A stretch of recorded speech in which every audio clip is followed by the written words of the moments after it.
$450,000. That's what someone paid for a station wagon at auction.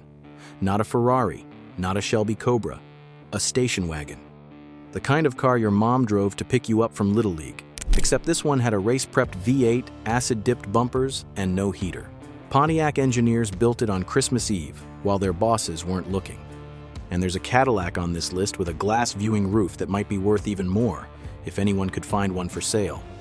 These are the 9 rarest American wagons ever built. Some of them are priceless. One of them might be sitting in a barn right now. This story doesn't start with muscle cars or drag strips. It starts with something simpler. The American station wagon was the backbone of family life in this country for decades. Every suburb in America had one parked in the driveway, and every once in a while, someone at a car company chose to do something totally crazy with one. Number 9. The 1959 Cadillac Broadmoor Skyview. Picture the biggest tail fins Cadillac ever put on a car. Now picture them on a station wagon that seats 12 people and has a full glass viewing roof over the back seats. That's the Broadmoor Skyview. The Superior Coach Corporation in Lima, Ohio, built exactly 5 of these wagons on Cadillac's big chassis, first made for the Broadmoor Hotel in Colorado Springs. The idea was simple enough. Guests landing at the airport would be picked up in a ride that let them stare up at the Rocky Mountains through a wide glass ceiling while sitting in Cadillac comfort. The size of this thing is almost silly. It stretches over 21 feet long. Those rocket ship tail fins sweep back from a body that's really a small bus wearing a Cadillac face. The glass roof panels fill the cabin with light, and the chrome trim is as fancy as anything on a standard Eldorado. 5 were built. Finding one today is nearly out of the question. Most Cadillac fans don't even know this wagon exists, which is exactly what makes it so great. The inside was pure Cadillac. Leather and chrome and thick carpet, with enough headroom under that glass top for a man wearing a tall hat. The rear section could be set up with bench seats for shuttle runs or cleared out for luggage. Picture landing at Colorado Springs in 1959, stepping off the plane, and climbing into a car with tail fins the size of surfboards and a glass ceiling framing the snow-capped Rockies above your head. That was the feeling the Broadmoor Hotel was selling, and they only needed 5 cars to do it. If one ever came to public auction with the right papers, the bidding would get very wild very fast. There is simply nothing else like it in the whole history of the American car. And that's the pattern with every wagon on this list. Cars that shouldn't exist, built in numbers that barely count, and lost to everyone except the handful of people who know what to look for. Number 8. The 1957 Chrysler New Yorker Town & Country. Ask any Mopar fan if Chrysler ever built a Hemi-powered station wagon, and they'll tell you no. They're wrong. In 1957, the biggest, fanciest wagon in the Chrysler lineup came standard with the 3 92 cubic inch firepower Hemi V8, 325 horsepower, torque flight automatic, torsionaire torsion bar setup. This was Chrysler's top wagon, priced at $4,746, which works out to roughly $52,000 in today's money. It was the most costly thing Chrysler sold outside of the famous 300-letter cars, and it was fast. 0 to 60 in 7.7 seconds, which is wild when you think about this wagon tipping the scales at 4,435 pounds. The 1958 model pushed output to 345 horsepower. Chrysler built 1,391 of the Town & Country wagons in 1957. That sounds like a fair number until you learn how few made it through the years. And the reason why is the saddest part of this whole story. Families drove these things into the ground.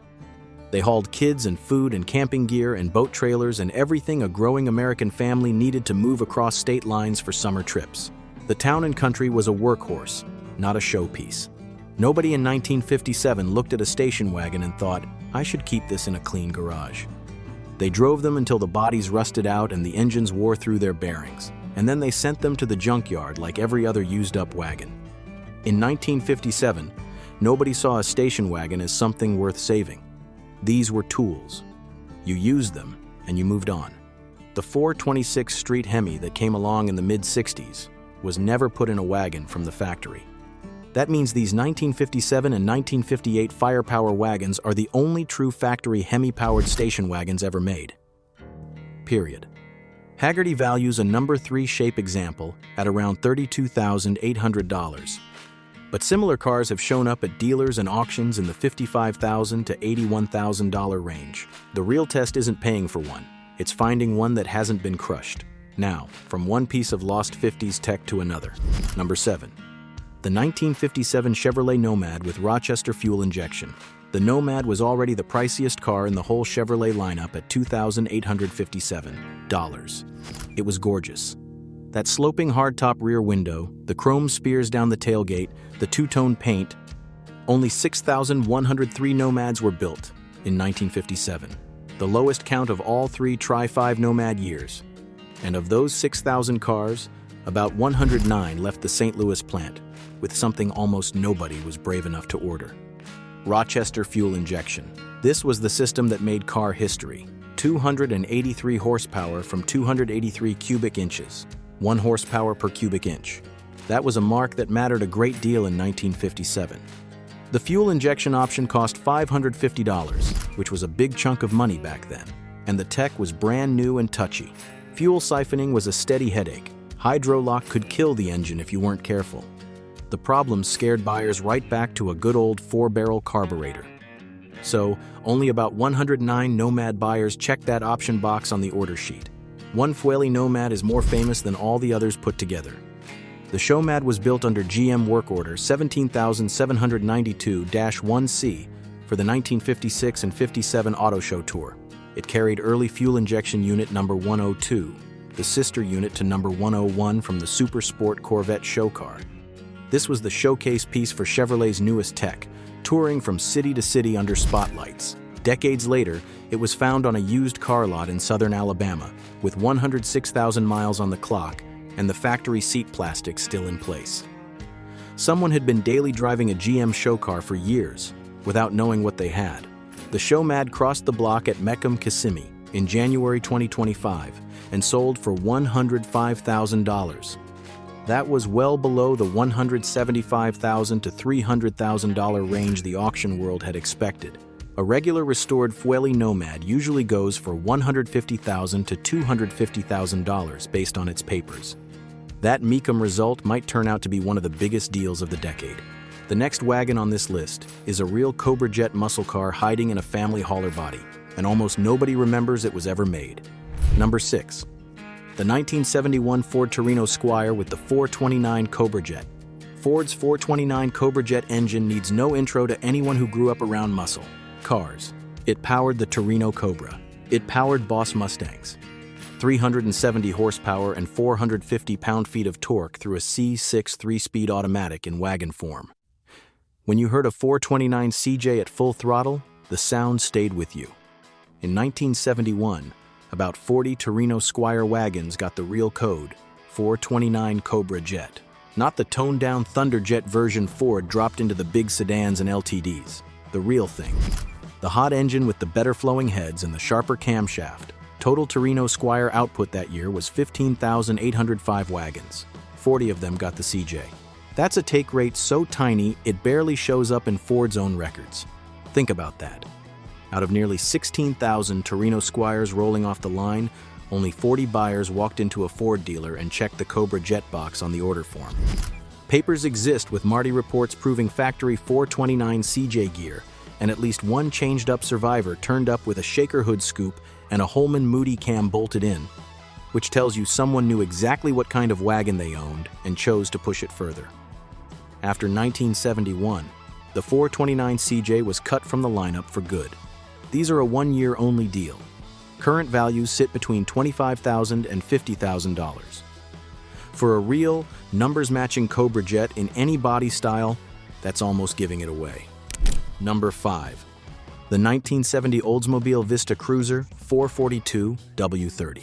If you picked up an Oldsmobile order form in 1970 and looked at the 442 option package, you would find a line of text that said it was open to any F, 85, or Cutlass model. And right next to it, in plain print, 2 words that ended the talk. Except wagons. Oldsmobile drew a hard line. The 442 was for coupes and convertibles. Period. That's the official company story. The real story is a little more tangled. 2 Vista Cruisers were built in 1970 with full W3442 gear, and they are among the most unusual factory American cars in the world. One of the two was something truly wild, a two-door hardtop wagon. Every single Vista cruiser that rolled off the Lansing line was a four-door. This one had two doors, and it was built by Bentley Mitchell, a shop that did custom work for General Motors. It carried the full 442 package, the 455 cubic inch V8 with the W30 upgrades, putting out around 370 horsepower and 500 pound-feet of torque. Muncie 4-speed manual, bucket seats, Hurst shifter, factory center console. The whole setup in a body style that Oldsmobile's own form said was off-limits. It was built to test public interest. Would buyers want a muscle wagon from Oldsmobile? The second Vista Cruiser 442 became a project car for popular hot rodding magazine, which gave it coast-to-coast press. On top of that, Oldsmobile also built 4 to 6 Hurst/Olds Vista Cruiser pace cars for the 1972 Indianapolis 500, said to carry W30 gear and the bold fiberglass force air hood with the W25 Ram air system. One of them served as the track doctor's personal car. Picture showing up to a crash scene at the Indy Motor Speedway in a 370 horsepower station wagon with Hurst gold stripes. These are unicorn cars. They prove Oldsmobile truly thought about making a fast Vista cruiser for the showroom and then, for reasons buried in company files, chose not to. If you're finding value in these stories, hit subscribe. I cover lost American car history every week.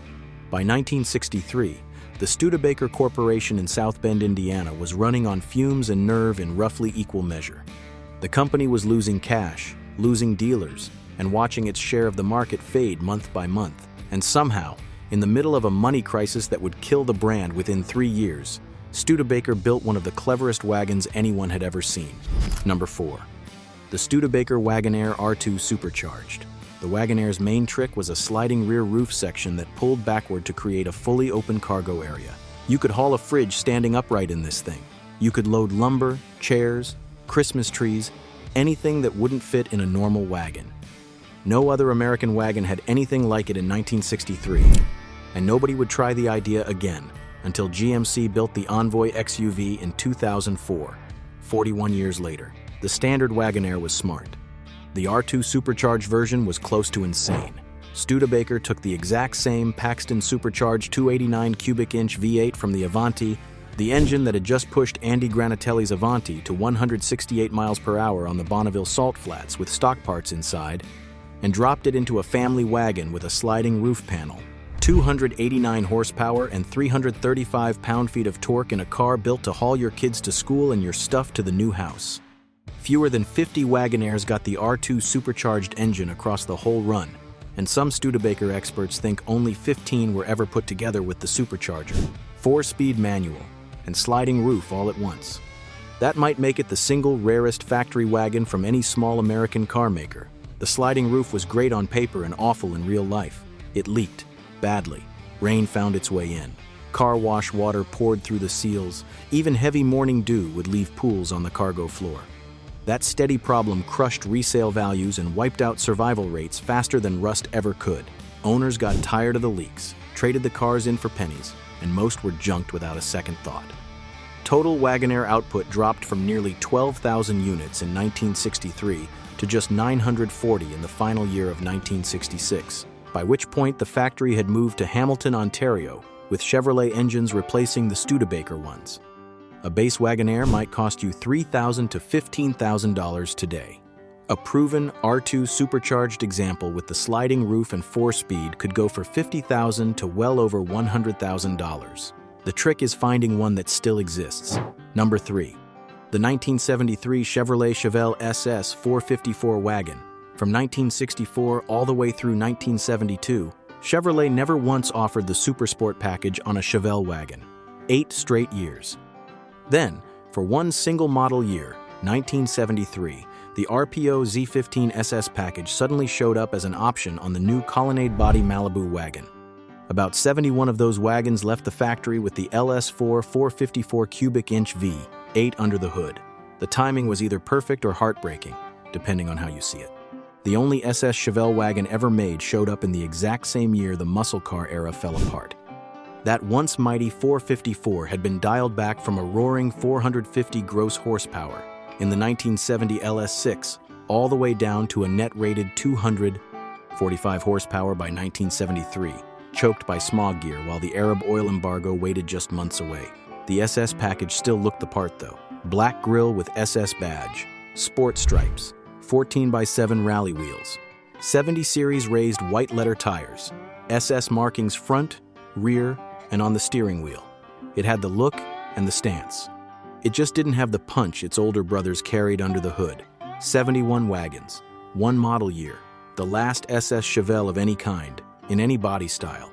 Fans who know about these call them a holy grail. And here's where it stops making sense. Recent auction results show these wagons selling for $21,000 to $41,600 at Bring a Trailer and Meckham. A factory SS 454 wagon, one of roughly 71 ever built, for the price of a mid-trim pickup truck.